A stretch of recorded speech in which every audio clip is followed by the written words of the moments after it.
আসসালামু আলাইকুম, সবাইকে স্বাগত জানাচ্ছি দা ভিউজে। আপনাদের সাথে আছি আমি ফারজানা হাসিন। টানা ৩ দিন ধরে ইসরায়েলের হামলা মোকাবিলা করে যাচ্ছে ইরান। ইতিমধ্যে সামরিক নেতৃত্বের বিশেষ কয়েকজন সদস্য সহ ২৪০ জনেরও বেশি ইরানি নিহত হয়েছে। তবে ইরান একক প্রতিক্রিয়া দেখিয়ে যেভাবে পাল্টা আঘাত হেনেছে তা ইসরায়েল আগে কখনো অনুভব করেনি। ইরানি ক্ষেপণাস্ত্র ইসরায়েলের বৃহত্তম শহরগুলো ব্যাপক ক্ষয়ক্ষতি করতে সক্ষম হয়েছে, যার মধ্যে আছে তেল আবিব ও হাইফার মতো শহরও। ইসরায়েল ইরান উভয় পক্ষকে কার কতটা ক্ষতি করেছে এবং ঠিক কোন স্থানগুলোয় আঘাত হেনেছে তা অনেক ক্ষেত্রে স্পষ্ট নয়, কারণ সামরিক হামলার সঙ্গে সংশ্লিষ্ট তথ্যগুলো যুদ্ধ পরিস্থিতিতে সঠিকভাবে পাওয়া কঠিন। উভয় পক্ষের কাছে কত ক্ষেপণাস্ত্র ও গোলা বারুদ মজুত আছে এবং ইসরায়েল ও ইরান কতদিন এই যুদ্ধ চালিয়ে যেতে পারবে তাও জানা কঠিন। আমরা যা জানি তা হলো ইরানের কাছে আছে মধ্যপ্রাচ্যের বৃহত্তম ক্ষেপণাস্ত্র কর্মসূচি, যেখানে ধারণা করা হয় তাদের কাছে বিভিন্ন পাল্লা ও গতির হাজার হাজার ব্যালিস্টিক ক্ষেপণাস্ত্র রয়েছে। বর্তমান হারে সম্ভবত কয়েক সপ্তাহ ধরে ইসরায়েলে আক্রমণ চালিয়ে যাওয়ার সক্ষমতা রয়েছে ইরানের। ইসরায়েলের উল্লেখযোগ্য ক্ষতির কারণ হতে পারে এটি যথেষ্ট সময়।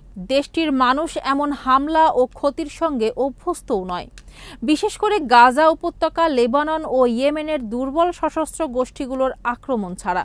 ইরান আরও প্রকাশ করছে যেসব ক্ষেপণাস্ত্র দিয়ে হামলা করা হয়েছে সেগুলোর চেয়ে আরও উন্নত ক্ষেপণাস্ত্র কতটা কার্যকর হতে পারে সেই সক্ষমতা।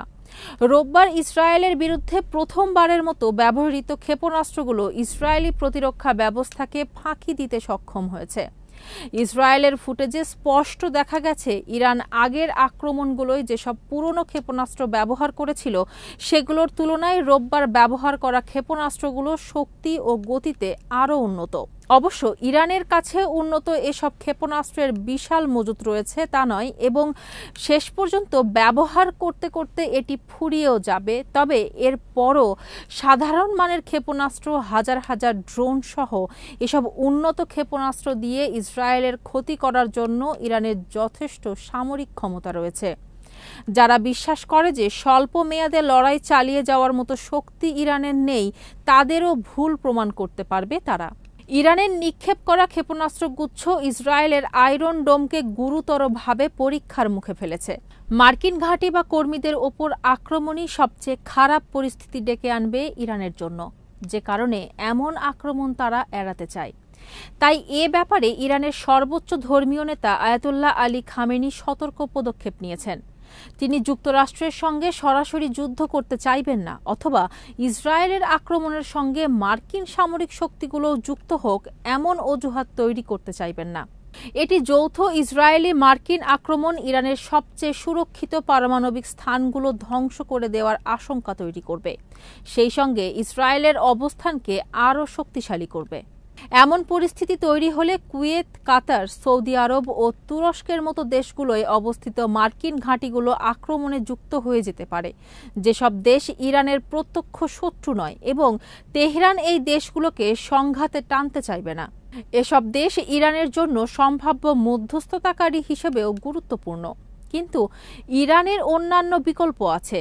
ইরান ও ওমানের মধ্যে অবস্থিত হরমুজ প্রণালী বন্ধ করার বারবার হুমকি দিয়েছে তেহরান। প্রতিদিন লাখ লাখ ব্যারেল তেলের পরিবহন হয় এই প্রণালী দিয়ে।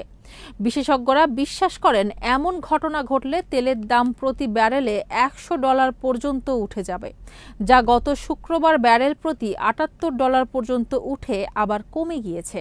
হরমুজ প্রণালী বন্ধ করা ইরানিদের হাতে শক্তিশালী একটি তাস। লড়াই চলতে থাকলে স্বল্প মেয়াদ হলেও হরমুজ প্রণালী বন্ধ করে দেওয়ার আশঙ্কা আছে। এরই সাথে শেষ করছি সংবাদ। সবাই ভালো থাকুন, সুস্থ থাকুন আর নিরাপদে থাকুন। খোদা হাফেজ।